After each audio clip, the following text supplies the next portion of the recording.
Hey, Mark Shepard here, CrushAnxiety.com, and I want to just ask you a question. If this describes you, okay? You are someone who's extremely intelligent, extremely creative, highly sensitive, noticing when someone else is not kind of happy. You notice that, but you also feel things deeply. Someone says something to you, and it just kind of goes deep, or if you ever hurt someone's feelings, you're like horrified and it takes you days to recover. If the answer to those questions was kind of like yes, it's very likely you're an anxiety sufferer. And anxiety sufferers, I've never ever worked with a dumb or slow-witted anxiety sufferer.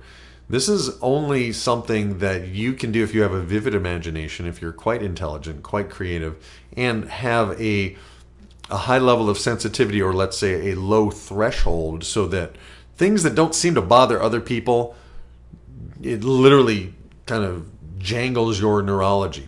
And here's an example. For me, it took me a long time to realize that I need a lot of quiet and space and solitude because my neurological system is so sensitive, so finely tuned. As a healer, as a musician, as a creative artist, that like how do I say this? At one point, it hit me, the very traits that make me a really good songwriter, where I read a lot and take in lots of different ideas and feelings and emotions, and then kind of mix them around in my body, and then a song comes out. That very thing that makes me a good songwriter makes me kind of a lousy performer, right? Now, I'm much better as a performer today, but it's like it's like I had no skin. I was so exposed and so just vulnerable to other people and to other people's energy and noise and commotion that it was exhausting to me.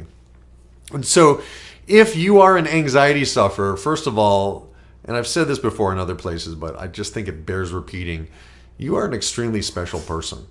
This is not a fault. There's not something wrong with you, right? This is, if you think of the kind of two kinds of people, there are the warriors, and they're kind of designed to be tough and to go out and to kill or be killed, right? And then there's the healers and the sage, the mystic, the medicine man of the tribe, the dreamers, the visionaries. Those people are very important to the survival of the tribe as well.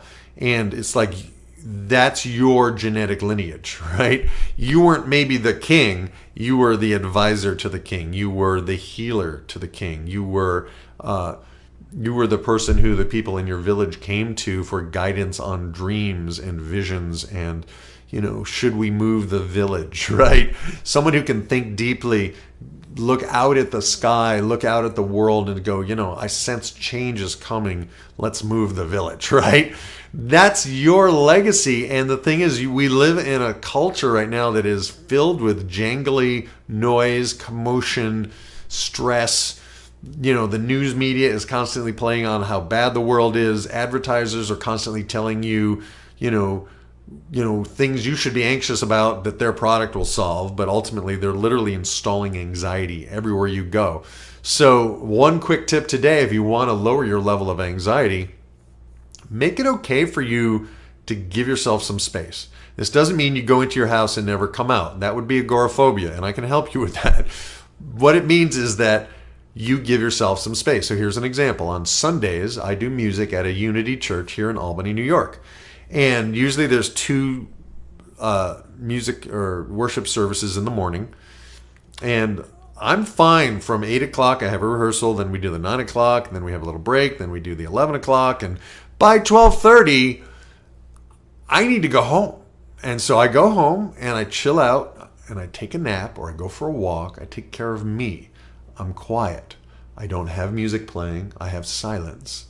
And then by late afternoon, I go back and do a rehearsal at 5 o'clock for our evening kirtan kind of service.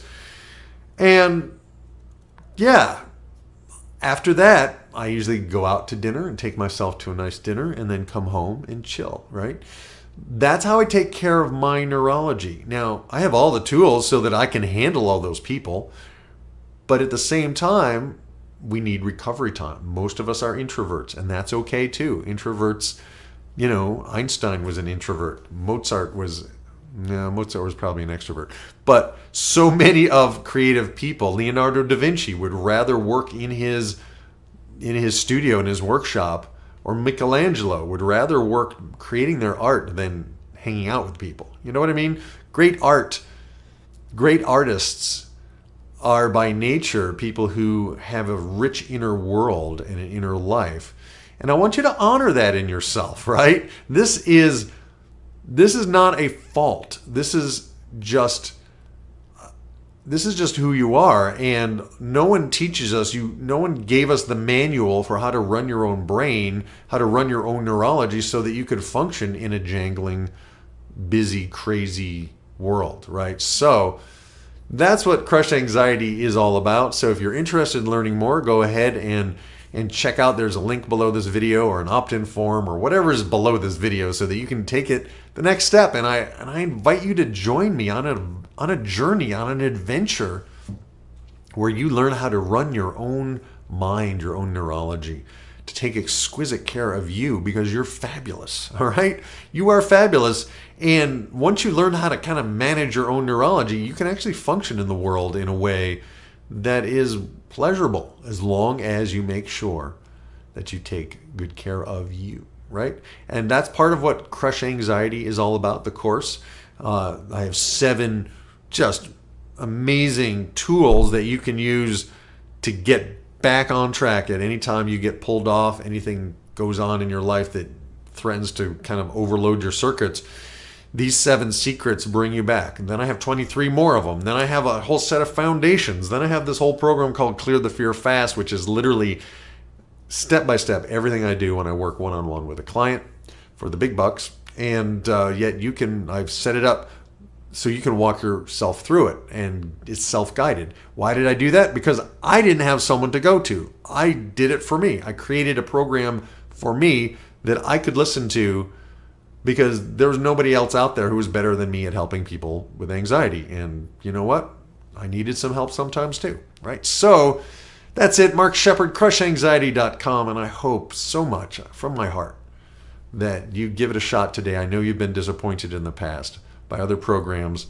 Please keep an open mind, because sometimes you have to go through a journey, an adventure. Sometimes you have to go through trials and ordeals to get to where you really need to be. So I want to invite you to have hope, all right, and take the next step and check out my stuff. All right, thanks so much. Mark Shepard, over and out for now.